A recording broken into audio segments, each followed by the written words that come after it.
बिस्मिल्लाहिर्रहमानिर्रहीम।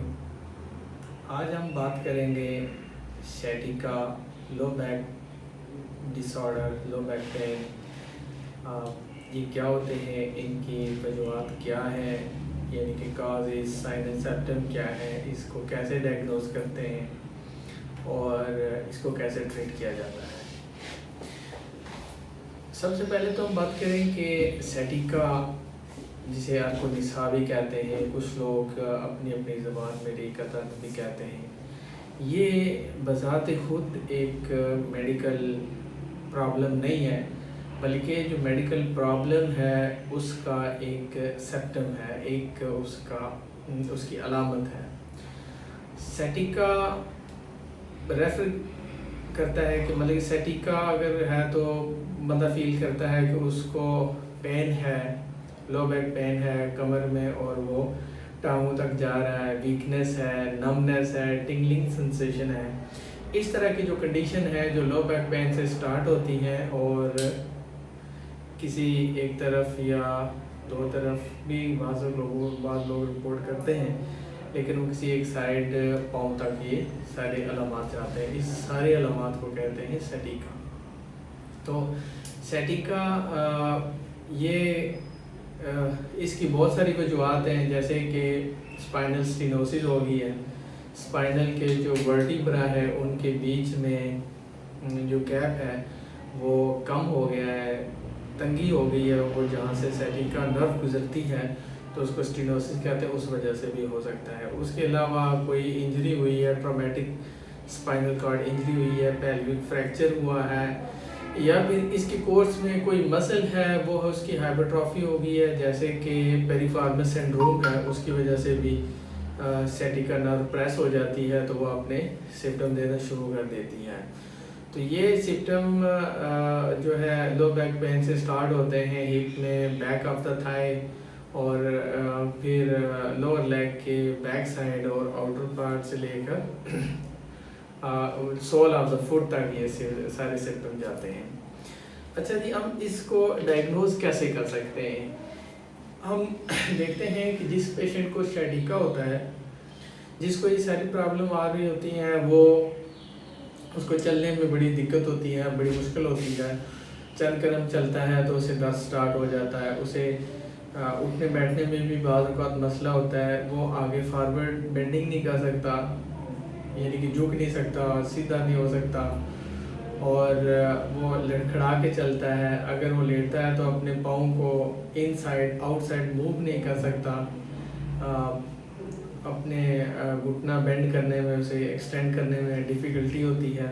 इसके लिए जो हम स्पेशल एग्ज़ाम करते हैं, फिजियोथेरेपिस्ट या प्रैक्टिशनर जो फिजिशियन है वो चेक करते हैं कि हाँ वाकई इसको कंजर्वेटिव ट्रीटमेंट में जब हम देखते हैं उसको, तो हम उसकी स्ट्रेट लेग रेज एक टेस्ट होता है SLR, उसको हम पैसिवली 30 डिग्री 45 डिग्री तक उसको हम करके चेक करते हैं कि आया कि इसको पेन आ रहा है या सिम्टम आ रहे हैं या नहीं है।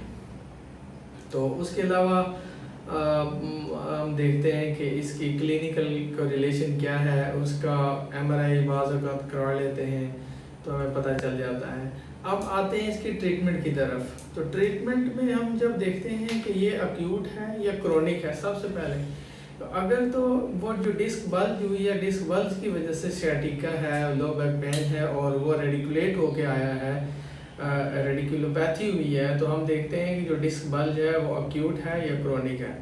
अगर तो अक्यूट है तो हम उसकी डिफरेंट एक्सरसाइजेज करवाते हैं, उसको डिफरेंट पैटर्न पे लेके जाते हैं पेशेंट को। लेकिन अगर क्रोनिक है तो फिर हम उसको डिफरेंट पैटर्न पे लेके जाते हैं। क्रोनिक का मतलब ये है कि उसको एक हफ्ते से ज़्यादा का टाइम हो गया है, और अक्यूट का मतलब ये है कि उसको अभी 3 दिन हुए हैं, 3 दिन के अंदर ही है, उसके सिम्टम अभी ताज़ा है, तो हम उसको डिफरेंट ट्रीट करते हैं। अगर ये अक्यूट है, क्रोनिक का भी बताऊंगा आपको मैं किसी वीडियो में, पहले अक्यूट का बता देता हूँ कि अक्यूट जो होती है उसके सिम्टम ये होते हैं कि जब आप सो के उठते हैं, आपकी बॉडी हाइड्रेटेड होती है, जो स्पाइनल डिस्क होती है वो हाइड्रेटेड होती है और उनमें प्रेशर ज़्यादा होते हैं। जो बल्ज होता है तो बल्ज फिर प्रेशर ज़्यादा होने की वजह से ज़्यादा बल्ज होता है, और जब सुबह सो के उठते हैं तो आपको ज़्यादा पेन होता है। जब आप इस तरह बैठते हैं तो आप हल्की सी फॉरवर्ड टिल्टिंग करें, पेल्विक टिल्ट करें, ऐसे आगे करके तो आपको साइन एंड सेप्टम आते हैं, उठने बैठने में आपको प्रॉब्लम आएगी। तो ये सारी जो है आपको, यानी कि अगर आपने हिप एक्सटेंशन की है तो आपको रिलीफ फील होगा, अगर आप फॉरवर्ड बेंडिंग कर रहे हैं तो आपको मज़ीद पेन आएगा। ये सारी साइन एंड सेप्टम है अक्यूट डिस्क बल्क के, जिस वजह से आपके सैटिका के सेप्टम आ रहे हैं। उस सूरत में हम जो है पेशेंट को कहते हैं कि आप जो है वो मैकेंजी एक्सटेंशन करें। लेकिन अगर किसी और वजह से सैटिका, बहुत सी वजह से होती है सैटिका, तो इसमें bed recommendation usually not recommended होती है कि आपने बेड रेस्ट जो है वो ना करें, आप यूजुअली एक्टिविटी करते रहें, बस थोड़े बहुत शुरू में एहतियात करें, उसके बाद आप कर सकते हैं। लेकिन अगर वो डिस्क बल्क की वजह से है, वो डिस्क प्रॉब्लम की वजह से है, तो वो पेन किलर ले, एंटी इन्फ्लेमेटरी शुरू के दिनों में ले लें ताकि इन्फ्लेमेशन ना हो। फिर बेड रेस्ट के साथ वो जो है अपनी फिजियोथेरेपी की कंजर्वेटिव जो ट्रीटमेंट है उस पर आ जाए, यानी कि उसमें जो वो मैकेंजी एक्सटेंशन करें। उसके अलावा अगर जो बैलेंस में प्रॉब्लम हो रही है, गेट की पैटर्न है, तो गेट पैटर्न को अपने को ठीक रखें, यानी कि आपने मैकेंजी एक्सटेंशन करनी है कुछ दिन, ताकि आपकी जो डिस्क बल्ज हुई है वो दोबारा से रिकवर हो। मैकेंजी एक्सटेंशन करने से जो बल्ज है वो अंदर जाएगा और आस्ता आस्ता सेप्टम इम्प्रूव हो जाएंगे। जो एक्सटेंशन है उसकी अलग से वीडियो बना के मैंने रखी है, वो मैं इसमें एडिट कर दूंगा। उसके अलावा है कि आप इसमें हैमस्ट्रिंग स्ट्रेच करवाएं।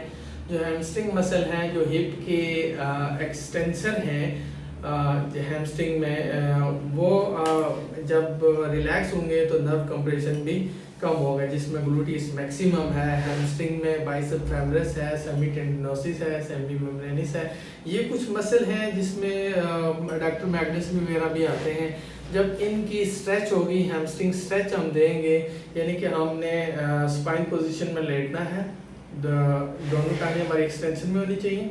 फिर हमने एक थेरा बैंड से, जो रेजिस्टिव एक्सरसाइज बैंड से, उससे हमने हिप की फ्लेक्सिंग करनी है, दूसरी टांग हमारी एक्सटेंशन में रहेगी, और एक टांग से जो है ना आपने हिप, जिस साइड हमारे सेप्टम आ रहे हैं वो हमने हिप एक्सटेंशन करनी है। इतनी एक्सटेंशन करनी है कि हमें स्ट्रेच फील हो, ताकि उसके बाद ये जो हिप के एक्सटेंसर हैं ये रिलैक्स हो। जैसे ये रिलैक्स होंगे, नर्व कंप्रेशन जो प्रेशर की वजह से हो रहा है वो भी रिलीज होगा। तो इस वजह से ये सारी जो सेप्टम है, इंशाल्लाह अगर आप इसको ट्राई करें इन दो एक्सरसाइजेज को, तो ये आपके लिए काफ़ी सूटेबल होंगी। तो ये जो एक्सरसाइज की वीडियो है ये मैं अलग से बना के इसमें ऐड कर दूंगा, तो आप इसको रिपीट कर सकते हैं। तो गाइस आपको बताते हैं मैकेंजी एक्सटेंशन के बारे में, जो मैंने अभी पहले एक वीडियो में अभी इसी में डिस्कस किया कि जो सैटिका पेन है due to disc bulge, stenosis, spondylolysis या स्पाइंडालोसिस की वजह से, तो उसमें आपने मैकेंजी एक्सटेंशन करनी है। जब अक्यूट फेज होगा तो वो बड़ी हेल्पफुल होती है। तो मैं आपको बताऊंगा कि आज जो है ना कैसे आपने मैकेंजी एक्सटेंशन परफॉर्म कैसे करनी है। तो आपने इस तरह काउच पे प्रोन पोजीशन में लेटना है, ठीक है। प्रोन पोजीशन में जब हम लेटेंगे, यानी कि पेट के बल हम लेटेंगे नीचे, आपने दोनों हाथ दूर दूर रखने हैं अपने, ठीक है। तो ऐसे आपने ऊपर उठना है, 1 2 3 4, रिलैक्स। तो ये थी हमारी मैकेंजी एक्सटेंशन एक्सरसाइजेज। ये एक्सरसाइजेज जो है, अगर हमारा एक्यूट डिस्क बल्ज है, स्पॉन्डिलोलिसिस है, स्पॉन्डिलोलिसिस है, या इस तरह की कंडीशन है जिसकी वजह से अगर स्टेनोसिस है तो फिर आपने एक्सटेंशन नहीं करनी। अगर बाकी डिस्क बल्ज है उसकी वजह से आपको कंप्रेशन आ रहा है, नर्व कंप्रेशन, तो आपने मैकेंजी एक्सटेंशन परफॉर्म करनी है।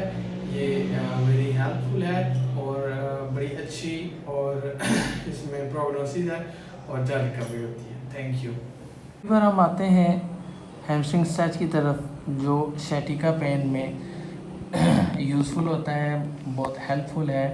इसकी डेमोन्स्ट्रेशन आपको करके बताते हैं। तो ये एक सपोज्ड पेशेंट है, से हम इन पे परफॉर्म करते हैं, आपको करके बताएंगे। चलें जी, करें आप।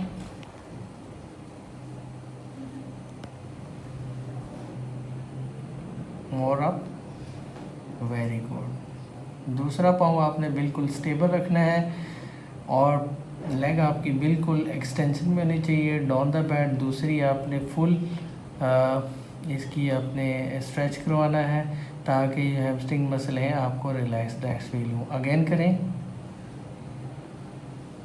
Again, again, very good. आपने फुल एक्सटेंशन करनी है, फुल स्ट्रेच करवाना है। दूसरी पाँव आपने एक्सटेंशन में रखनी है और ये फुल स्ट्रेच करवाना है ताकि आपके मसल रिलैक्स हों। जितने आपके मसल रिलैक्स होंगे आपको इतना बेटर फील होगा। Thank you. अगर मज़ीद इसके बारे में क्यूरी हो, कुछ पूछना हो, क्योंकि ये डिपेंड अपॉन द कंडीशन है कि पेशेंट की कंडीशन क्या है, किस वजह से क्या है, जो स्टैटिक का कंप्रेशन किस वजह से है, तो उसके मुताबिक कोई ट्रीटमेंट भी किया जाता है। तो आप अगर कोई भी क्यूरी हो कमेंट कर सकते हैं।